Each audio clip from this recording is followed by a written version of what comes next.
Well, before there were Funko Pops, and before there was Ray Dunn, and before there were Beanie Babies, way back, slightly after the dinosaurs roamed the earth when I was in high school, there was another collection that took the world by storm.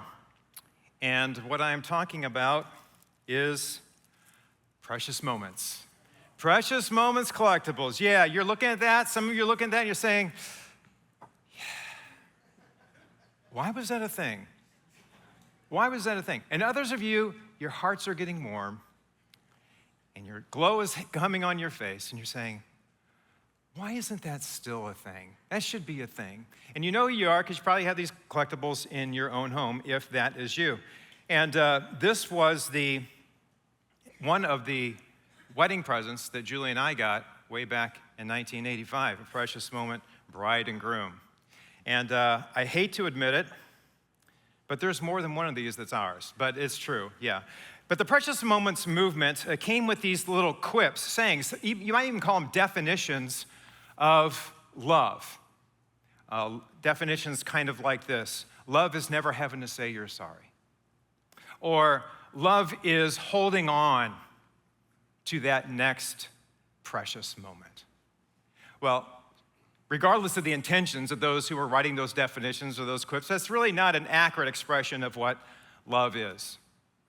Maybe you've had this experience before where you have gone to a fair or a street fair, some sort of event, concert, whatever it might be, and there will be an artist that's doing caricatures, a caricature artist. And you know what a caricature is. It is a portrait of someone that exaggerates certain features of that person, enough that you can recognize that person, but then sometimes it minimizes other features of that person.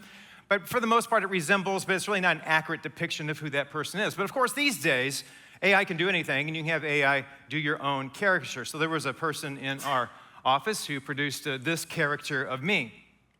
And of course, that certainly is me. It certainly captured my dynamic smile, my charismatic smile, you know, the one that brights up the room whenever I walk in. And it certainly captures the vibrato of, you know, I'm the life of the party when I walk in.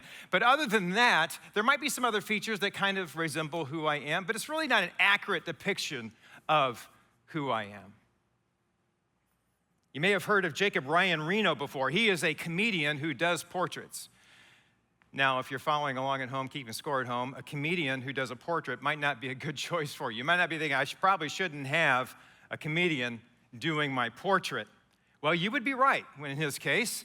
And the reason is because his portraits are terrible. They're atrocious. By his own definition, they are. And he has really this goal, this self-proclaimed vision of making his portraits even worse. But the price is right. It's $5 for 5 minutes of a bad portrait. And so here is this is him, and this is his self-portrait. Now, believe you me, if you haven't Googled, you don't know him very well, you can Google it right now. They all look like this. They all look like it. There's none that's any better than that. None of these portraits actually reflect the person that he is drawing. Our spiritual topic today is this. It's love. And here's what I think has happened. I believe that our culture has developed its own caricatures of what love is. I believe our culture has exaggerated certain features of what love is. Some of them are wrong, some of them are right, but they've exaggerated these features, and they have defined love as that. They've accepted the caricature of love. Of course, our culture hasn't rejected love at all. We talk about it all the time. It's featured in our songs. Movies revolve around it. People pursue it all the time. But we've somehow accepted these caricatures of love.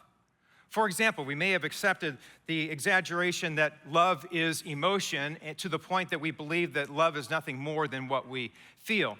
We may have exaggerated affirmation to the point where we've somehow come to this conclusion that we can't love someone and still disagree with them.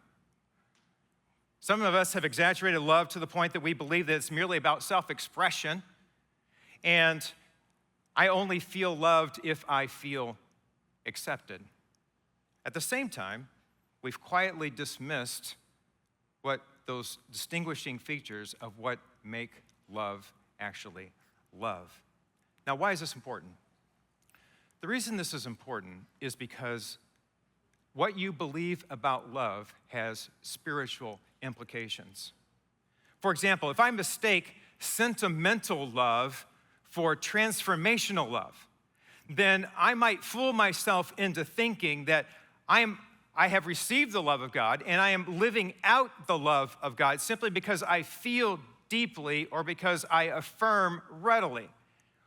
But I will not have been fundamentally changed, which is what God's love actually does in our own hearts.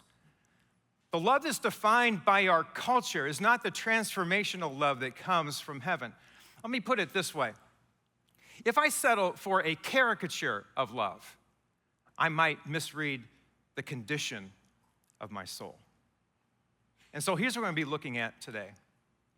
How do I know that I receive God's love? And how do I love with the love of God? And so we're going to be in the book of 1 John today, 1 John chapters 3 and 4. And so if you have your Bible or you have your Bible app, you can turn there. If not, you can follow along on the screen. And in this passage, John gives us 3 pieces of evidence that we actually love with the love of God.